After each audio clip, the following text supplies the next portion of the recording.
32mm BRT, Showa Racing CDI.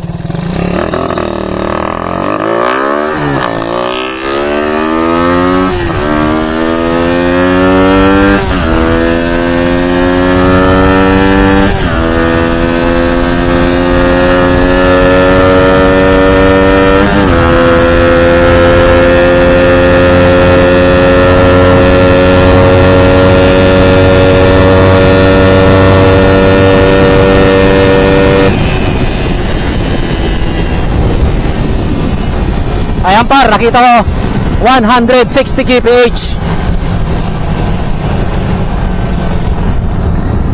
BRT coil 32mm Showa Racing CDI.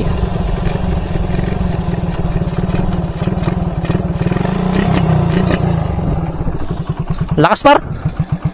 Ayan, Showa 32mm BRT coil, UMA spark plug.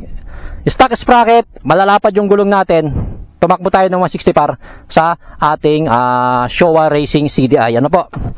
Ayan. So, ayan mga par, oh. Kita nyo. So, ito yung stock natin. Ayan. So, yung pagkakaiba niyang par, syempre,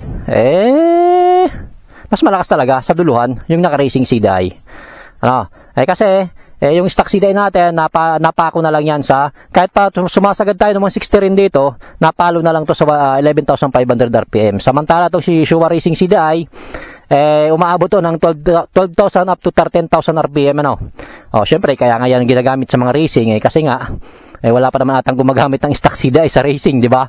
Syempre, alam naman natin na mas malakas yung Racing CDI kasi mas mataas yung binibigay na horsepower, torque ng kapag ka naka-Racing CDI tayo kumpara sa stock CDI. Although malakas pa rin naman yung stock CDI natin kasi nga napapatakbo rin naman natin siya ng 160. Pero kumbaga tukod na siya doon, hindi na siya aabante pa. Di tulad ng naka-Racing CDI tayo na iaangat kanya hanggang 13,000 RPM, kumbaga tukod na sa 160, samantala si Showa dumidiretso pa.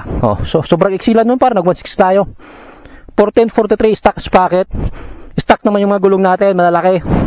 Mapapansin nyo naman, mabigat. Ako 72 kilos ako par. Mabigat pa yung upuan natin. Stock pipe lang tayo mga paro. Yan. So ay mga par, at least nakita nyo na talagang power yung ating Showa Racing CDI.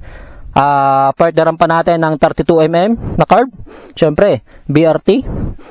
Naka-UMA spark plug tayo. Kayo naman bala kung anong gusto nyong gamitin ng spark plug. Wala namang problema sa spark plug kahit anong gamitin nyo, basta't wag lang pike na spark plug kasi may epekto rin yan sa takbo. Siyempre yung ating bagong pipe na siyempre okay na okay siya kahit stock lang. Ang sarap biritin par kasi hindi siya boring pigain. Ano? So mga par, nakita nyo naman yung pinagpipigaan natin paro. Napakalawak paro. Kahit andito ka sa gitna paro, wala man lang sasakyan. Diba? Sheesh! It's may red light motor, ride safe, play safe. Huwag kang pipiga kung saan para hindi ka madisgrasya. Lalong-lalo sa mga syudad, huwag na maging pipiga dyan par.